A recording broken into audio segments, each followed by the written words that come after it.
Money in the Bank is well and truly over, and today we're going to be going through my reaction to every match on the card.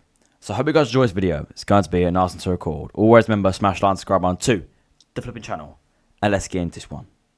First up is Naomi. She has won the Women's Money in the Bank, and I got this prediction correct. I said that Naomi would win the briefcase, and she has. Which, fair play, I think she does deserve it in a way, and we definitely know what championship she's going to go off for. It's going to be Tiffany Stratton's WWE Women's Championship. But yeah, this match was not great, to be honest, in my perspective. I thought it was a little bit boring. There was not a lot going on, and just the match quality weren't amazing. Rhea Ripley didn't have a lot in the match, and it weren't one of the best matches, to be honest. I always thought Naomi would win the match throughout. There was a couple of cool spots in the match. I'm not going to disagree with that. But it was just the overall wrestling-wise, it was a bit dead, to be honest. And kicking off the show, there was not a lot of seats, and people were still getting food and drink, and people were arriving at the arena. So there was barely anyone in attendance, so the crowd was awful for it. And it was just so quiet and boring. There was no atmosphere. So to be honest, it was not great. It was probably the second worst match on the card, I'd say. But, yeah. Next up was a surprise match. Dominic Mysterio defended his Intercontinental Championship against Octagon Jr, a wrestler from AAA, which is basically a luchador type of wrestling company. Obviously, before Money in the Bank, they had the Worlds Collide pay-per-view, where Dominic Mysterio was there with Liv Morgan and the likes of Stephanie Vaquer and Chad Gable wrestled at that event. But Dominic Mysterio challenged one of the people that had already fought at that event, by the way, earlier in the day, to a match for his Intercontinental Championship because he was so confident he would retain. So it was Octagon Jr versus Dominic for the IC title, and Dominic absolutely floored him, washed him. So Dominic Mysterio, and he was going to retain the IC title, but this IC title reign for Dominic hasn't been too bad so far. The person I think is going to drop it to is Finn Balor. I think it's going to be Finn Balor. He will drop it to. But it's not been too bad so far this reign. And I think we're going to see this definitely up until SummerSlam. He will not lose it until then. And I think that's when he will lose. Because at SummerSlam, they always have a lot of title changes. It's like halfway through since WrestleMania. So it's a bit like, yeah, okay, let's try and get something going. But yeah, Dominic Mysterio defeats Octagon Jr to retain the Intercontinental Championship. Lara Valkyria versus Becky Lynch. And Becky Lynch has become the second Women's Intercontinental Championship. And this prediction, for me, was correct. I did say Becky Lynch was going to win the Women's IC title and finally dethrone Lara Valkyria's long title reign since January. The match was actually very good, you know. It was definitely better than the women's ladder match, I thought. And all the actual wrestling, they both really went at it for that title. And it was really good. I just thought the end after the match was a bit weird, where obviously Lara Valkyria had to raise Becky Lynch's hand because that was one of the stipulations if Lara lost, and Becky won. But it was just a bit weird because Becky was like, do it again, and then Lara attacked her. It was all over the place at the end. But the overall match in general weren't too bad. And I think it was the best decision for Becky to walk out with the title. It was just a bit weird the way she walked out with the title. She rolled Lara Valkyria up, and 1, 2, 3, and that was it. But the overall match, it was disappointing because obviously the whole match was really good, and then the ending was just a bit dead. If we saw a manhandle slam, or we saw the armbar, I can't remember what it's called. But one of them, her submission. So if we just saw something like that, it'd make it a bit easier. But I understand they're not trying to make Lara Valkyria look bad and put her down.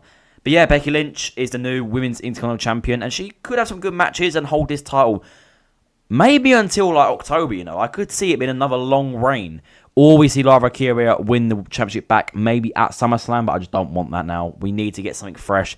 Lara Valkyria can move on to more different rivalries without the title, and maybe soon start looking towards the Women's World Championship and looking into bigger stuff. But Becky Lynch defeats Lara Valkyria to win the Women's IC Championship. And your Mr. Money in the Bank is Seth freaking Rollins. Sadly, I did not get his prediction correct. I did say LA Knight was going to win. He was very close, but didn't. I predicted that Roman Reigns would also come out. But again, Roman Reigns did not come out. Not even CM Punk came out. Seth Rollins just won clean. But yeah, for the second time in his career, Seth Rollins is Mr. Money in the Bank. And I think it's going to be tomorrow night on Monday Night Raw that he wins back his World Heavyweight Championship from main event Jey Uso. I'm a little bit disappointed because the match was actually very good. Penta looked class. I thought El Grande Americano was a bit dodged, but to be fair, let's be honest, it's Chad Gable. And Chad Gable had fought earlier on and had a quite intense match with the AAA World Champion. I thought Andrade weren't bad. LA Knight didn't have a bad match, to be fair. Obviously, Seth was decent. But in the match, probably the best spot. Obviously, Solo was looking like he was going to win because obviously Jason Mateo and Jacob Fatu came out to take care of Bron Breakker and Bronson Reed, who are obviously on Seth Rollins' side. But before Solo could reach the briefcase and take it, Jacob grabbed his ankle, looked up and said, "I hate you, Solo." Pulled him down, super kicked him and did the moonsault on him. Absolutely destroying Solo. Then putting him through a ladder with a Uranagi to really say that I hate you, Solo. Everything you've done to me, how you ruled over me and used me. It's finally time for me to get my revenge. So it's definitely sure that we're going to get Jacob Fatu versus Solo Sikoa for the United States Championship at SummerSlam this year. Most of these matches, I did say that it would kind of set up the SummerSlam, really, because Money in the Bank's probably the second biggest pay-per-view of the summer, but obviously they're doing it a lot early this year in June.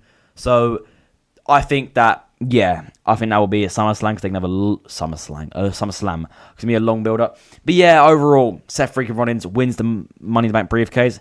It's another thing for him, to be fair. He's more establishing himself as a GOAT material, because obviously how much he's done. I wouldn't say the character. We're not even going to go there. But yeah, I think it was a decent move, but it was probably the most predictable move, to be honest. I thought LA Knight should have won, because it would have given the LA Knight that final push, maybe to give him that one chance at a world championship. Even if he failed to cash in and got costed to go into another rivalry, it would have made so much more sense. But Seth is definitely going to have a successful cash in, and I think he will defeat Jey Uso on tomorrow night's Monday Night Raw after he defeats Gunter, or in the match with Gunter for the World Heavyweight Championship. And finally, the main event. The Unseen 17, the greatest of all time, John Cena, and the Maverick, Logan Paul, took on the World Heavyweight Champion, main event Jey Uso, and the American Nightmare, Cody Rhodes. It was actually a very good match. We saw some good spots. Logan Paul, the drone, obviously, and then Cody Rhodes superplexing him off the top rope, and then Logan Paul gets hit with a splash immediately. So that poor man had a drone in his hand the whole time and just get taking flares. But obviously, we saw when Jey Uso was on the announce table, Logan Paul jumped up, did a moonsault to put Jey Uso through a table. One of the best spots I've seen from Logan Paul. But Logan Paul, to be fair, he's class in the role. I'll give him that.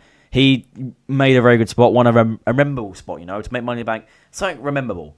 But Jey Uso speared John Cena on the table, but it didn't break, which is a bit crap. But yeah, Cena hit Rhodes with the belt like he always does. Oh, it was really pissing me off, I can't lie. I was just be like, bro, please, we're not doing this again. But before anything else happened, John Cena got attacked. And we saw this black dude. We were like, okay. And obviously, we know that last Saturday, or 2 Saturdays ago, whatever, they said that R-Truth had been released from his contract. He weren't coming back. But this Saturday at Money in the Bank, the shortest return ever. After a week since being released, R-Truth made his return to cost John Cena the win against Cody Rhodes in a tag team match at Money in the Bank. And after 7 days, R-Truth was back. And back for Cena. To think we've got R-Truth involved in all this, it was incredible. Obviously, Cody Rhodes hit the crossroads, an awful crossroads on John Cena, but Cena can't take crossroads. I've seen it so many times now. So obviously, to get the win over Cena, and let's be honest, guarantee that match for SummerSlam, Cena Rhodes for the Undisputed Championship, probably in the Night 2 main event of SummerSlam. But yeah, R-Truth is back. R-Truth is here. And I think this is going to be an interesting, where do we go with this? Where does R-Truth go with this? Because obviously John Cena is going to be on Monday Night Raw. That's just been confirmed. So does Truth show up? That would be very, very interesting. But you lot, what did you think of Money in the Bank 2025? My